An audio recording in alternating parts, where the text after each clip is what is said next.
Hello, welcome to paper 2 of the non-regional June 2024 paper for Maths iGCSE. Let's get into it. So starting off with question number 1. The table shows the distance in kilometres each of 6 people travel to get to a train station. On the grid, draw a bar chart to show this information. Well, that's horrible. That's not a nice start for me. Let's draw that line. That's not very thick, is it? Also can't really see it very well, so we'll go for red, see if that works a little bit better. There we go, and I'll draw my line across like that. And then this, I've got to move this up. Drawing a bar chart on the first question was not anticipated. Okay, there we go. So we will have Ted for the first one. Second one, we will have Yui. Barney is the third one. Ishika. Wilfred, I'm going to shorten that to Wilf, and then Bella. And then this will go up evenly for 5, 6, 7, 8, 9, 10, 11, 12. Now just make note that all of these lines have to be put, all the numbers have to be put on the line. You can't put them in the spaces. Okay, so Ted's was at 7. So I'm just going to shade that one in. Yui at 12. In fact, I'm going to use just a different color for Yui. You will use a ruler when you're doing your bar charts. We'll go blue for Barney, up to 10, like so. Back to this grey colour, Ikaika. So I'm trying to figure out how to pronounce that name. It's a new name that I've not come across before. There we go. Over to Wilfred for 4. And then finally, Bella's one, which goes up to 9. So some of the key points here is to make sure that this graph is equally spaced. The bars are all of an equal width. They're next to each other. They're going to the right values. You've got to make sure that you've got the numbering on the lines rather than the spaces. Otherwise, then you can't really indicate 0. So yeah, there we go. 3 marks. Okay, so the last thing I just want to make sure that I've done is we need to just label these axes. So this is going to be names, and then this one is distance, and then we put kilometers around those brackets. Okay, question 2. On the grid, draw a shape that is congruent to shape J. Now you can choose to just draw the same shape because congruent means exactly the same. You could, if you wanted to, rotate it to show a little bit of flair, but don't take risks in your GCSE. Just draw the same shape. On the grid, draw a shape that is an enlargement of shape J by a scale factor of 2. Now that means it's going to be twice as big. So this shape J has a height of 2, so we will have a height of 4. 1, 2, 3, 4, 5, 6 across because that has a width of 3 initially. Then we're going to go up by 2, in by 4, up by 2, across by 2.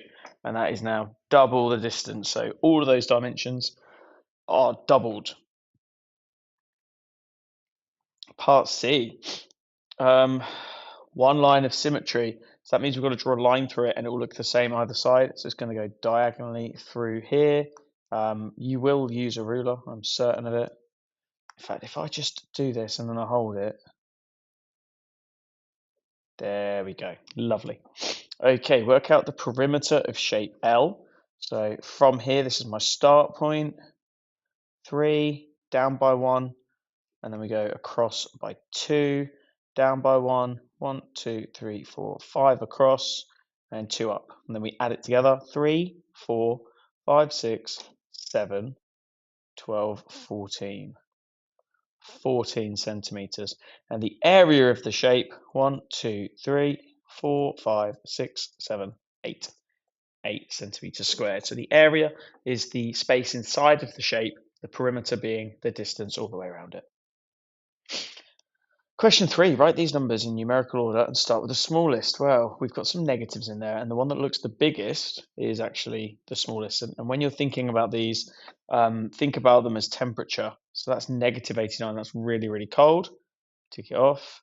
Negative 77 is next, that's still very, very cold. Negative 6, to be honest, quite a lot of things are cold if they're negative. And we've got 39 and 43. Part B, bit trickier. Now for part B, I would suggest that you write them on top of each other. 0.12, and also fill in zeros. 0.145, 0.017, 0.300. Okay, so start with the smallest, which is this one here. So 0.017, and that is done. We're looking across the columns effectively. So we want the smallest number that is in the tenths column, and that's why we chose the 0.017. Now we've got 3 numbers that have got a 1 in the tenths column. So we go to the hundredths column, and the 2 is the smallest one out of those. So 0.12 would be next. And then the next smallest one is 0.134, 0.145, and then finally 0.3. And that's our final answer. Write this as a percentage, where we're going to multiply that number by 100, which gives us 70. Write this one as a decimal. Well, these are 27 hundredths, which means it's 0.27, with the 7 being in the hundredths column. There are 60 plants on a plant stall. 7/10 of the plants are vegetable plants. Work out how many of the plants are not vegetable plants, which means there are 3/10, and you simply multiply that in your calculator and you will get 18. Okay, question number 4. Here are the first 5 terms of a number sequence. Write down the next term of the number sequence. So in this sequence, we can see that the pattern is that they are going down by 7. So if we take 7 away from the next number, 71. Explain how you found your answer. Well, I was subtracting 7. You can put the number 7, that's fine. The 9th term of the sequence is 50. 9th term, 50. Work out the 12th term. Well, we can just repeat this process. 43, use your calculator, 36, and 29. Happy with that? Yeah. Umberto says 7 is a term in the sequence. Explain why he's wrong. Well, now we're going to have to start looking at what the nth term is. So as this is going down, the sequence will have 7n in it. And then if we go backwards 1, we get 113. So our nth term is negative 7n plus 113. Or 113 take away 7n. If I make this equal to 7, we can start to work out whether this number is in the sequence. So 113 take away 7. I've hit divide on my calculator. That's silly, isn't it? Is 106, and that will equal 7n. 106 divided by 7 is 15.1428. So no. And then the nth value is a decimal. And we would expect an integer if this was in the sequence. Okay. Probability. Percy has 2 fair spinners. Spinner A is 4-sided and can land on 1, 1, 2, or 3. Spinner B is 5-sided and can land on 5, 7, 8, 9, or 11. Percy spins each spinner once. He subtracts the number that spinner A lands on from the number that lands on spinner B. Complete the table. So 6, 7, 8, 10, 6, 3, 8 minus 2 is 6, 7, 2, and 6. Done. 2 easy marks. Find the probability that Percy's score is an even number. Well, this is going to be a fraction. we've got 4 by 5, so there are 20 numbers inside that grid, and now we need to find the evens. So 1, 2, 3.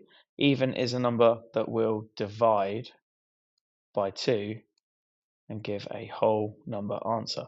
1, 2, 3, 4, 5, 6, 7, 8, 9, 10, 11, 12, 13. So 13 out of 20. Okay. A score greater than 7. So 7 is the same as 7 and not greater than. 8, 10, 8, 10, 9, and an 8. That's everything. So that's going to be 6 out of 20. Okay, question 6. There are 150 animals on a farm. Of these animals, 19 are sheep, 32 are goats, and 3 are dogs. The rest are chickens. I just want to work out how many are chickens before I even read the next bit. So I'm going to take away 19, 32, and 3 from all of these numbers. 19, 32, 3. 96 chickens, wow. Write the number of chickens as a fraction of the total number of animals. 96 over 150. Give your answer in its simplest form. If I divide 96 by 150, on my calculator I get 0.64. But if I hit SD, that's going to give me my simplest form, which is 16 over 25.